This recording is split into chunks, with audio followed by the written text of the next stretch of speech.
গতকাল আপনার প্রত্যেক পর্বে জানতে পারলাম যে ভোটের মাধ্যমেও জামাত চরমোনাই ইসলাম কায়েম করতে পারবে না।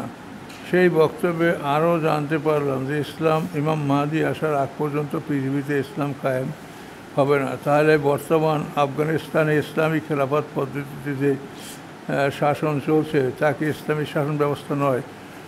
মূল প্রশ্ন হলো, বর্তমান পৃথিবীতে ইসলাম প্রতিষ্ঠার সঠিক পদ্ধতি কী, এবং বাংলাদেশে গণতান্ত্রিক পদ্ধতির নির্বাচনে যদি ইসলাম কায়েম নাই হয়, তাহলে কোন ইসলামী দলকে ভোট দিয়ে কোনো লাভ আছে কি না, নাকি তা নিষ্ফল প্রচেষ্টা মাত্র? শুনেন, প্রশ্নের তো শেষ নাই। আমাদের বিষয়টা হলো যে ইসলাম প্রতিষ্ঠার জন্য আমাদেরকে আল্লাহ চেষ্টা করতে বলেছেন, আমরা চেষ্টা করব। রাসূলের জীবনী থেকে আমাদের সব কিছু নিতে হবে। আল্লাহ রসুল নবুয়ত লাভ করার পরে দীর্ঘ 13 বছর মক্কায় ছিলেন। তো এই সময় সাহাবায়ে কেরামদের এই যুদ্ধের যে আয়াত আছে, সেখানে তাফসিরে বলা হয়েছে যে অন্তত 70 বার সাহাবায়ে কেরাম অনুরোধ করেছে যে আমরা যুদ্ধ করব, এই মক্কাবাসীদের নির্যাতন আমরা এর বিরুদ্ধে লড়াই করব। কিন্তু আল্লাহ রসুল বলছেন যে আমি আল্লাহর পক্ষ থেকে অনুমতি পাইনি। তাহলে কী করতে হবে? দাওয়াতি কাজ আরও চালাতে হবে। এরপরে দাওয়াতি কাজ চালাতে যখন একটা সময় আসলো, তখন হিজরতের 6 মাস পরে যুদ্ধের অনুমতি পাওয়া গেল। উযিনা লিল্লাযীনা ইউকাতালুনা বিআন্নাহুম যুলিমু, এটা সূরা হজের মধ্যে একটা আছে। তো হিজরতের 6 মাস পরে যুদ্ধের অনুমতি পাওয়া গেছে এবং 18 মাস পরে যুদ্ধ ফরজ হয়েছে। তো এখন এই যে অবস্থাটা, যেটা আল্লাহ রসুলের জীবন থেকে আমরা পাই, এখন আমরা যদি মানে সেই অবস্থায় উপনীত হতে না পারি, যেটা আল্লাহ আমাদের কোরআনে বলেছে যে তোমরা আল্লাহ না খাফাফ আল্লাহ আনকুম আলেমা আন্নাফিকুম দাফা, তোমাদের দুর্বলতা আল্লাহ অবগত আছেন, তোমাদের দুর্বলতা তিনি জেনেছেন, জানেন। কাজেই আল্লাহ কী বলছেন? ফাইয়াকুম মিনকুম মেয়াতুন সাবিরাতুন ইয়াগলিবু মেয়াতাইন, যদি তোমাদের মধ্যে 100 ধৈর্যশীল হয়, তাহলে তোমরা 200-র বিরুদ্ধে লড়াই করে জিততে পারবা। সূরা আনফালের সম্ভবত 66 নম্বর আয়াত। প্রথমে বলা হয়েছিল 1-এর মোকাবেলায় 10। তো এখন আমরা এই এগ্রিগেট, আমরা এটা আমাদের অর্জন হয় নাই যে আমরা সারা পৃথিবীর মানুষ মোমেন কাফের 2টা দল। এটা তো আপনি খালি বাংলাদেশ হিসাব করলে হবে না। আল্লাহ বলছেন সারা পৃথিবীর মানুষেরও 2 দল। হুয়াল্লাযী খালাকাকুম ফামিনকুম কাফির ওয়া মিনকুম মুমিন, সূরা তাগাবুনের 2 নম্বর আয়াত দেখেন। তাহলে এখন আমরা এই অবস্থায় যদি পৌঁছতে না পারি, তো ভোট তো আসলে একটা লড়াই, যুদ্ধ। ভোটটা হলো যুদ্ধের, যদিও জেহাদের সাথে এর কোনো তুলনা নাই, জেহাদ অনেক ফজিলতের ব্যাপার, তারপরও কিন্তু জেহাদে যে কাজ হয় সেই কাজটা ভোটেও হয়, এটা কিন্তু আমরা মানতে বাধ্য হবেন। যুদ্ধের মাধ্যমে একটা দেশকে পরাজিত করে সেখানে একটা দিন কায়েম করা বা যারা জিতবে তাদের বিধান কায়েম করা সম্ভব। এটা কিন্তু ভোট দ্বারাও সম্ভব, যে আপনি ভোটে একজনকে পরাজিত করলে সে পালাতে বাধ্য, আর তার কোনো খবর থাকবে না সে দেশে।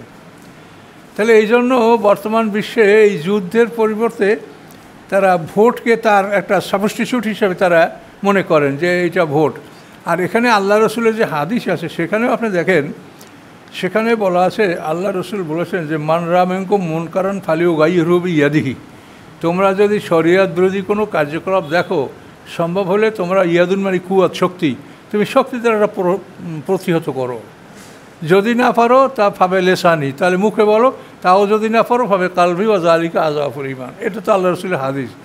এখানে অন্যায়কে দূর করার জন্য হাত ব্যবহার করতে বলা হয়েছে, বেইয়াদি, হাত। তা আমরা এই ডাইরেক্ট আল্লাহ রসুলের কথা যদি আমরা ধরি, তো এখানে তো আমরা হাতের দ্বারা কাজটা করতে পারছি। যখন বুথে ঢুকবো, তখন আমার সাথে কেউ থাকবে না, আমি একা। তো আমার কাছে ওই সময় মাকড়াগুলি থাকবে, কে কোনটা চায়, কে দিন কায়েম করতে চায়, কে দিন কায়েম করতে চায় না, এগুলি সবই তো আমাদের হাতে থাকবে। তখন যে হাত দ্বারা অন্যায়কে প্রতিহত করো, তখন যদি আমরা হাতকে সঠিকভাবে ব্যবহার করি, তাহলে তো আমরা অন্যায়কে বা সমাজ থেকে যেটা খারাপ, এটাকে আমরা দূর করতে পারি। তাহলে এখন আল্লাহ রসুল যেটা বলেছে বা রাসূল যেটা করেছেন, তার বাইরে তো আমাদের কোনো পরামর্শ দেওয়ার ক্ষমতা নাই।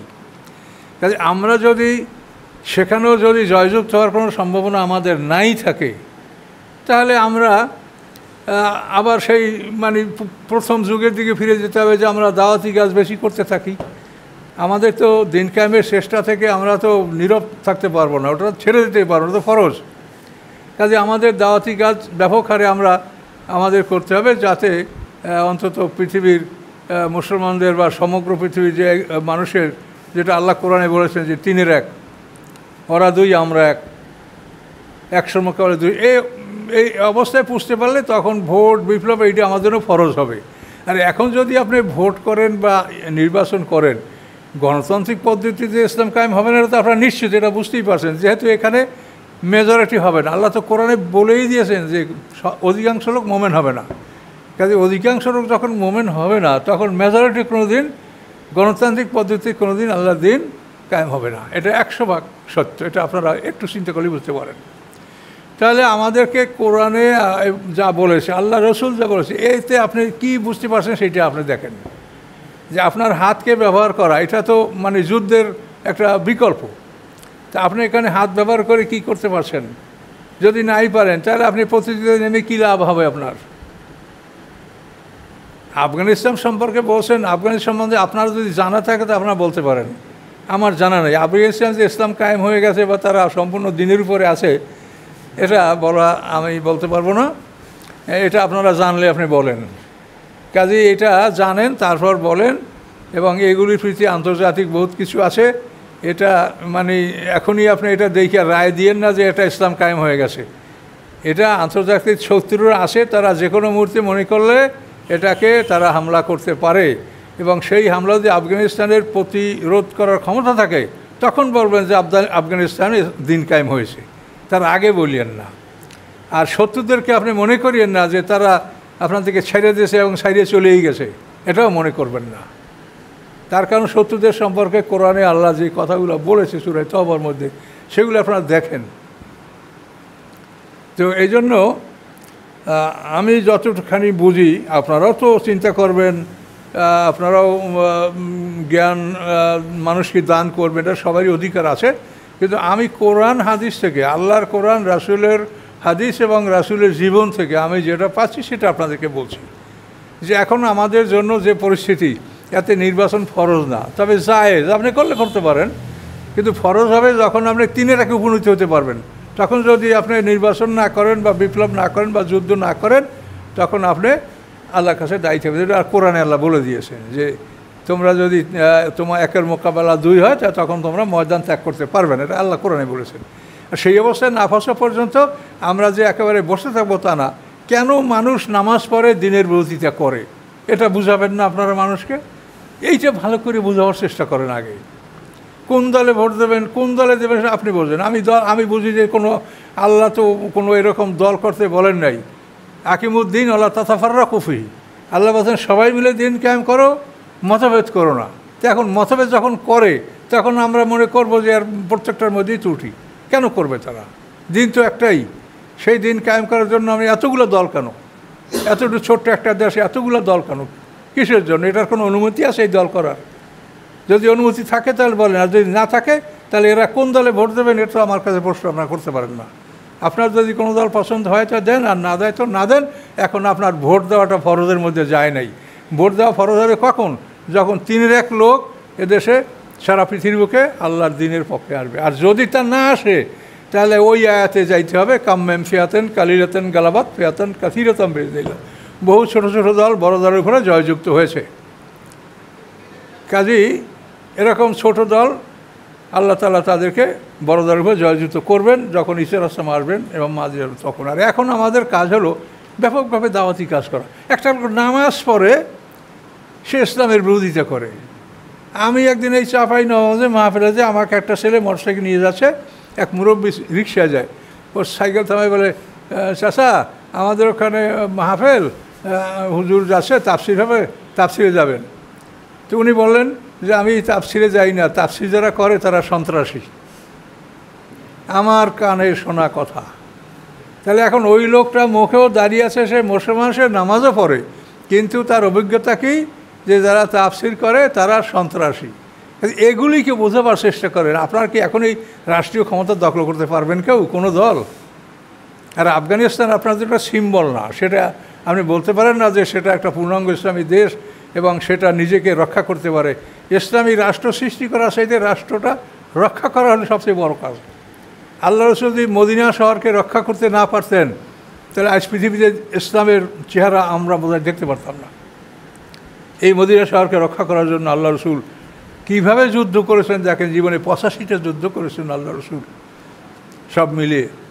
কারণ এই জন্য আমরা যতখানি বুঝি সেটা আমি বলেছি, এবং আপনারা সেটি কোনো ভালো আপনাদের কাছে থাকলে আপনারা বলতে পারেন, আমি এটা বলতে পারবো না। তবে আমি আবারও বলছি যে আফগানিস্তানকে আপনার একটা সিম্বল বা ইসলামী রাষ্ট্রের আদর্শ এটা মনে করবেন না।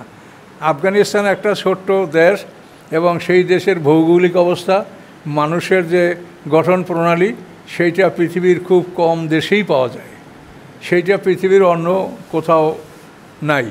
তাদের যে ভৌগোলিক সুবিধাটা, পাহাড় পর্বত, লুকানো, লুকিয়ে শত্রুকে আক্রমণ করা, এই বিভিন্ন সুযোগ সুবিধা তাদের আছে। এবং তাদের দেশে এমন কোনো নারী নেই যে অন্তত রাইফেল চালাতে জানে না। কাজে সেই একটা ছোট্ট দেশ, তারপরও তাদের উপরে যখন আক্রমণ হয়েছে সারা পৃথিবী, তারা কি রক্ষা করতে পারছে? নিজেদেরকে পারে নাই। এখন তারা ছেড়ে দিয়েছে, কিন্তু ছেড়ে দিলে আবার যে ধরবে না, আপনি সেটা কী করে বোঝেন? আন্তর্জাতিকভাবে দেখেন এরা কী বলছে। পৃথিবীতে কোনো জায়গায় একটা মুসলমান মাথা উঁচু করবে, এটা কি সহ্য করবে বর্তমান পৃথিবীর শক্তি? কোনোভাবেই না। তাহলে আপনারা বাংলাদেশে এখানে আপনারা কী করতে চান এবং আপনাদের করার ভবিষ্যৎটা কী, এগুলি আপনারা চিন্তা ভাবনা করেন। এগুলি যে পাবলিককে আমাদের বলা ঠিক না, যে এ সম্বন্ধে যে কথা বলা লাগে সেটা প্রাইভেট বলা দরকার, সেটা কমনভাবে বলা সমস্যা আছে। তো আমি যেটা বুঝেছি সেটা আপনাদেরকে বললাম। আসসালামু আলাইকুম রহমতুল্লাহ বারাকাতুহু। আস্তাগফিরুল্লাহ রাব্বি মিন কুল্লি যামবিন ওয়া আতুবু ইলাইহি, লা হাওলা ওয়া লা কুওয়াতা ইল্লা বিল্লাহ।